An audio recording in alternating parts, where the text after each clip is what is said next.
मित्रों नमस्कार। मैं यूबी सिंह आज जामनगर के ग्रामीण क्षेत्र में आया हूँ और ये जो पगडंडी है जामनगर द्वारका हाईवे से कनेक्टेड है। मेरे लेफ़्ट साइड में द्वारका की तरफ जाएगा और जिधर आप सरसों की खेती देख रहे हैं ये राइट साइड में है और ये जामनगर को कनेक्ट करता है। इन दोनों के बीच की दूरी अप्रॉक्सीमेटली 100 किलोमीटर है। यहाँ पे विभिन्न प्रकार की खेतियाँ हैं। जैसे इन्होंने एक किसान हैं मैं उन्हीं से डायरेक्ट परिचय कराने के बाद इन सब के विषय में डिटेल बात करता हूँ। जिग्नेश भाई, आप जिग्नेश भाई यहीं जामनगर के ही हैं? ओके। कौन सा गांव है? गांव का नाम क्या है आपका? ये गांव जामनगर से 13 किलोमीटर दूरी पे है, वसई नाम है इसका। अच्छा, लाखा बावल भी इसी को कहते हैं, अलग है वो? लाखा बावल है वो थोड़ा आगे के साइड में आता है 3 किलोमीटर। ओके ओके, वसई गांव है, बस लाखा बावल ज़्यादा फेमस लगता है मुझे लग रहा है। Okay okay. तो ये आपने सरसों बो के रखा है, गेहूँ बोया है और पीछे सरसों है, प्लस स्कूल की प्रीमाइसेस तो खैर किसी और का होगा, और ये सामने टावर वगैरह है। इधर नीलगिरी की खेती भी किसी अन्य का है। तो आपका ये कितना बड़ा एरिया है ये टोटल खेती का? ये पूरा खेत है वो 60 बीघा में है। 60 बीघे में है। हाँ, ओके। अलग अलग प्रकार के हम जो पाक है वो लेते हैं। अच्छा अच्छा अच्छा अच्छा। ये सरसों का है। ओके। इधर आप जो पीछे के साइड में देख रहे हैं, हाँ, हाँ। वो गेहूं बोया हुआ हाँ है। हाँ हाँ हाँ। गेहूं का अभी शुरुआत का जो तबक्का रहता है हाँ हाँ। वही है। अच्छा, यानी पहली सिंचाई हो रही है इसका? पहली सिंचाई इसमें हो रही है। ओके। अभी ये 30 दिन के हुए हैं। अच्छा अच्छा।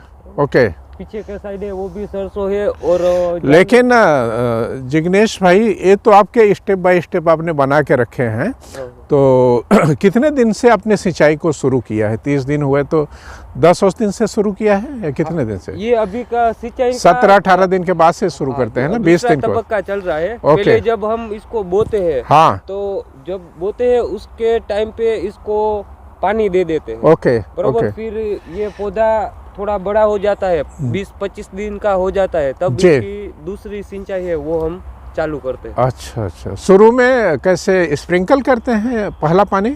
नहीं, वो कैनाल के माध्यम से ही। अच्छा अच्छा, फ्लो के माध्यम से। फ्लो के माध्यम से ही दे देते हैं। Okay okay. तो मित्रों देखिए, अभी जिग्नेश भाई से मेरी एक्चुअली मैं मॉर्निंग में यहाँ पे इनके फार्म हाउस पे आया हूँ। अपने यहाँ उत्तर प्रदेश और यहाँ के किसानों में एक बहुत बड़ा फ़र्क है। जिग्नेश भाई रात्रि भर यहाँ पे रुक करके इस खेत की सिंचाई कर रहे हैं। अपने यहाँ के लोग न तो रात में काम करने के लिए तैयार हैं, न तो दिन में काम करने के लिए तैयार हैं। फिर प्रगति कैसी होगी?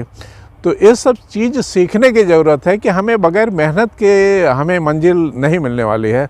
जब तक आप मेहनत नहीं करेंगे तब तक आप कुछ भी हासिल नहीं करेंगे। यद्यपि हमारे यहाँ से यहाँ की ज़मीन उतनी अच्छी नहीं है, लेकिन इसके बावजूद भी अपने यहाँ कुछ भी नहीं होता है एक तरह से देखा जाए तो। और जिग्नेश भाई, इसका जो गेहूँ है, गेहूँ आप बता रहे थे, किस काम में आता है गेहूँ, बताइए? ये गेहूँ बीज है वो हमने इसको पुतरिया बोलते हैं। हाँ, हमारी हाँ। भाषा में पुतरिया गेहूँ बोलते हैं। Okay okay. और इसका एक्सपोर्ट बाहर होता है। हाँ, बाहर हाँ। के देशों में, खास करके साउथ के साइड मतलब ज्यादा जाता है। ओके। यूरोपियन कंट्री में भी इसकी निकास होती है। Okay okay. और ये जो गेहूं है जी, वो बियर के बनाने में। अच्छा, बियर बनाने काम में बियर आते हैं। बनाने के यूज में लेते हैं इसको। अच्छा, तो इसका जो मार्केट प्राइस है, जैसे आप बेचते हैं, तो अप्रॉक्सीमेटली कितने क्या है इसका रेट? इसका 20 केजी का हमको 800 से 900 रुपया मिलता है। अच्छा, तो लगभग 40 से 45 रुपए किलो। हाँ। अच्छा। और पैदावार कैसी होती है, नॉर्मल गेहूं से या उससे कम होती है? नहीं, इसकी पैदावार और अपने जो खाने के यूज में रहते हैं जी। इसकी पैदावार है वो ज्यादातर तो सेम ही रहती है। सेम है। अच्छा। ये हमने अभी 1 बीघा है तो 1 बीघा में 45 से लेके 50 मन तक मिलेगा। मतलब 20 केजी का 1 मन हुआ। हाँ हाँ हाँ हाँ। तो 45 से 50 मन एक अच्छा, बीघे अच्छा। में निकलता है। कुछ 8 से 9 कुंतल। हाँ। ओके। तो मित्रों, ये देखिए कि नॉर्मल गेहूँ जिसकी प्राइस मुश्किल से 15 से 20 रुपए केजी होती है, अभी तो बहरहाल थोड़ा सा बढ़ गया है। उस दौरान इनकी प्राइस लगभग डबल है। तो निश्चित रूप से जब प्राइस डबल होगी तभी आप ग्रोथ कर पाएंगे, क्योंकि लागत बहुत आती है और महंगाई के दौर में प्राइस जब तक बढ़ेगी नहीं आपके द्वारा उत्पादित अनाज का, तब तक थोड़ा डेवलप हो पाना मुश्किल है। और दूसरा ये जो फार्म हाउस है, दूसरा है जैसे नीलगिरी के पौधे हैं। जिग्नेश भाई, इसकी क्या कहानी है, किस काम में आता है सब, ये पौधे किस काम में आते हैं? जी हाँ, ये जो आप पीछे पूरा जंगल के जैसा एरिया देख रहे हो, हाँ हाँ हाँ, इसको मलबारी नीम बोलते हैं। ओके, मलबारी नीम, जी जी, हाँ। ये जो मलबारी नीम की लकड़ी है, ओके, वो अपना जो प्लाई बनाते हैं, हाँ वो हाँ, प्लाई बनाने में यूज में होती है। मैच बॉक्स आता है, हाँ तो हाँ, उसकी जो कांडी बनाते हैं, उसका बनता है। आइसक्रीम का जो कांडी आता है, ओके, वो- चम्मच, हाँ चम्मच, वो सब। अच्छा, खाने पीने के जो चम्मच होते हैं, ओके, तो उसको बनाने के लिए ये सब यूजफुल है। ओके, इसका ओके, लकड़ा है वो बहुत पोचा आता है, हाँ हाँ हाँ हाँ, और बॉक्स में वो सब बनाने में इसका यूज होता है। Okay okay.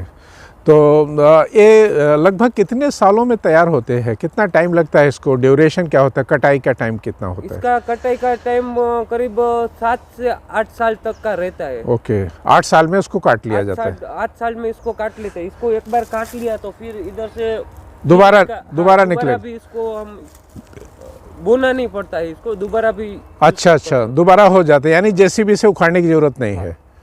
तो इसका जो वेट बेसिस पे जाता है, या नग के हिसाब से जाता है, या डायमीटर के हिसाब से जाता है?